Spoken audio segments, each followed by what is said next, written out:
राधे राधे दोस्तों, आप सभी लोगों को जन्माष्टमी की हार्दिक शुभकामनाएं। जन्माष्टमी के दिन लड्डू गोपाल जी का जन्मोत्सव तो जरूर मनाया होगा। इसके बाद दोस्तों जन्माष्टमी के छठे दिन छठी की बारी आती है। छोटे से नन्हे से लड्डू गोपाल की छठी मनाई जाती है। उन लोगों को जरूर मनाना चाहिए जो लोग जन्माष्टमी का पूजा की है। लड्डू गोपाल की पूजा उन लोगों को जरूर करना चाहिए जिन लोगों ने जन्माष्टमी के दिन गोपाल जी का जन्म कराया या महोत्सव मनाया था। ठीक है, तो बहुत सारे लोग इस चीज़ के बारे में नहीं जानते, इस दिन के बारे में नहीं जानते। तो जो लोग न जानते हैं भाई बहन, इस वीडियो को ज़रूर देखें, और जो लोग नहीं जानते वो लोग भी इस वीडियो को ज़रूर देखें। इस वीडियो में हम आप लोगों को लड्डू गोपाल जी की छठी कब पड़ने वाली है, किस दिन पड़ने वाली है, छठी के दिन पूजा कैसे होती है और क्या नियम कायदे कानून रहते हैं, वे सारी चीज़ें हम आपको इस वीडियो में यहाँ पर बताने वाले हैं। ठीक है, तो देखिए लड्डू गोपाल जी की छठी तो होती है जन्माष्टमी के छठे दिन बाद आती है ना। जब भी कोई नया बच्चा जन्म लेता है तो उसकी छठी मनाई जाती है। उसी तरह भगवान श्री कृष्ण का भी छठी मनाया जाएगा। उसके 6 दिन बाद ही यह पर्व मनाया जाता है जो लड्डू गोपाल जी की छठी मनाई जाएगी। इसकी पूजा हमेशा शाम 4 बजे के बाद की जाती है।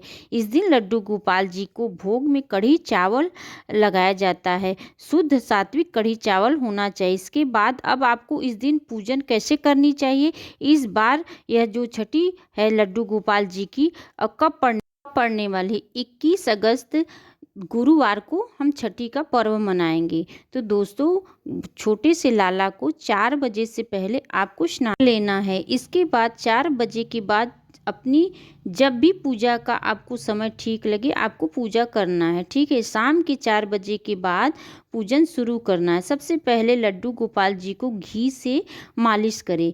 घी से मालिश करने के बाद आप लोगों को क्या करना है, एक पात्र लेना है, उसमें गाय का दूध भरना है, और जो घी वह भी शुद्ध देसी गाय का घी हो तो बहुत ही अच्छा है ना। घी की मालिश करने के बाद आपको कोई भी एक अपने घर का बर्तन ले, उस बर्तन में दूध भर ले।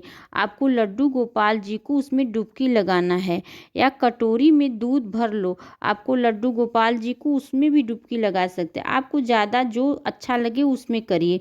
आप लोगों जो लड्डू जी गोपाल जी को नॉर्मल दूध स्नान कराते हैं, अन्यथा एक पात्र में उतना ही दूध भर लो जितना आपका लड्डू गोपाल है डूब सके।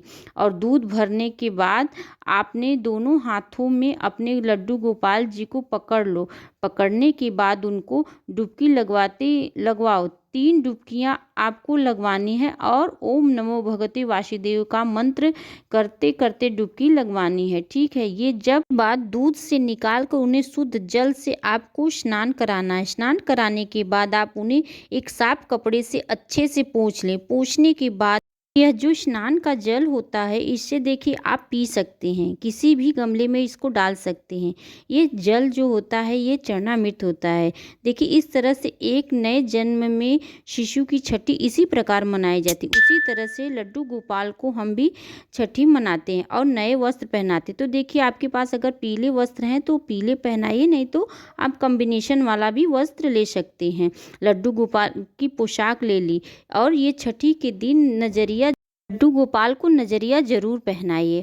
और अगर आपने जन्माष्टमी के दिन गिफ्ट दी है बांसुरी, अगर नहीं दी तो छठी के दिन आप उनको बांसुरी गिफ्ट दे सकते हैं। अब लड्डू गोपाल का अच्छी तरह से हम सुंदर सा श्रृंगार कर लेते हैं, और लड्डू गोपाल के हाथों और पैरों में नजरिया जरूर पहनाए जिन्हें उनकी किसी की नज़र ना लगे। अब अच्छा तो फूलों से लड्डू गोपाल को विराजित कर लेते हैं। एक शुद्ध देसी घी का दीपक प्रज्वलित करेंगे और उसके बाद लड्डू गोपाल को इत्र की सेवा देंगे। इसके बाद लड्डू गोपाल को टीका करेंगे। लड्डू गोपाल की प्रिय गई उनको भी टीका देंगे, और साथ ही दीपक भी हम पूजन करेंगे। तो देखिए साथ जो भी फूल हो आपके पास उस फूल को उनको विराजित करेंगे फूल के साथ, और उनको फूल अर्पित करेंगे। छठी की पूजा करते हैं। अब इसके बाद भोग अर्पित करते हैं। भोग हमने जैसे बताया इसमें मेन कढ़ी चावल है। अगर आपके पास मीठा फल जो भी आपके पास उपलब्ध हो वो आप भगवान को अर्पित कर सकते हैं। साथ में आपको जल भी रखना है। सभी भोगों में तुलसी पत्र जरूर डाल दीजिएगा। बिना तुलसी पत्र के भगवान भोग को ग्रहण नहीं करते हैं। अब एक आपको चम्मच लेना है। देखिए लड्डू गोपाल जी का ही चम्मच होना चाहिए। चम्मच लेकर आपको जो दीपक प्रज्वलित किए हैं उसी के ऊपर उस चम्मच को रख देना है काजल इकट्ठा करने के लिए। यह काजल छठी के दिन ज़रूर लगाया जाता है। तो थोड़ा सा उंगली को चिकना कर लीजिए, उसके बाद उनकी आँखों में और उनके पैरों में इसके बाद लगा दीजिए। और लगाने के बाद जो काजल आपके पास बचा है उस काजल को प्रसाद के रूप में परिवार के सदस्यों को जरूर लगा। देखिए लड्डू गोपाल को हम इस तरह से तुलसी दल अर्पित करेंगे। इसके बाद प्रेम पूर्वक लड्डू गोपाल की हम आरती उतारेंगे। आरती कुंज बिहारी की, कि गिरधर कृष्ण मुरारी की। तो देखिए जन्माष्टमी पर श्री कृष्ण के जन्म ने हमने कराया अथवा करा लिया होगा। जन्माष्टमी की पूजा भी कर ली, छठी की पूजा जरूर करनी चाहिए। अब आरती करने के बाद हम जो भी आपके पास दक्षिणा हो भगवान को न्यौछावर करते हुए 5 बार 7 बार उनके ऊपर से उल्टे करके उनको रख देते हैं। यह न्यौछावर का पैसा जो होता है लड्डू गोपाल जी का ही होता है। बाद में इसको कुछ भी लाकर इनको अर्पित कर सकते हैं, भोग भी अर्पित कर सकते हैं। आरती करने के उनकी प्रिय बांसुरी उन्हें दे देते हैं, क्योंकि बिना बांसुरी के हमारे कान्हा, हमारे लाला, हमारे ठाकुर जी विचलित हो जाते हैं। तो देखिए छठी पर विशेष रूप से नज़र उतारी जाती है और हम इस प्रकार वार करके हम इसको जला देते हैं। फिर उसके बाद हम पूजा करने के बाद हम आचमनी करते हैं। 3 बार आचमनी करना होता है। फिर हाथ जोड़कर भगवान लड्डू गोपाल से क्षमा याचनी करनी चाहिए। अगर छठी की पूजा में किसी तरह का कोई भी भूल चूक हो गई हो तो हे लड्डू गोपाल कृपा से मेरे परिवार पर अपनी कृपा बरसाइएगा, प्रार्थना कर लेंगे। अब फिर देखिए छठी पूजा के बाद लड्डू गोपाल को झूला अवश्य झूलाना चाहिए। जन्माष्टमी के दिन से ही झूला झूलाना आरंभ हो जाता है।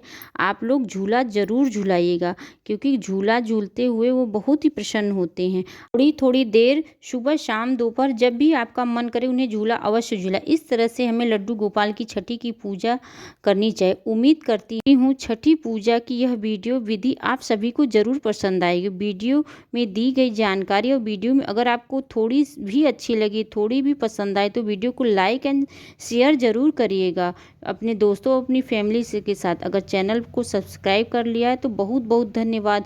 अगर नए हो तो चैनल को सब्सक्राइब जरूर करिएगा। इस तरह को वीडियो देखने के लिए, अंत तक देखने के लिए आप सभी को दिल से धन्यवाद। राधे राधे, जय श्री कृष्णा।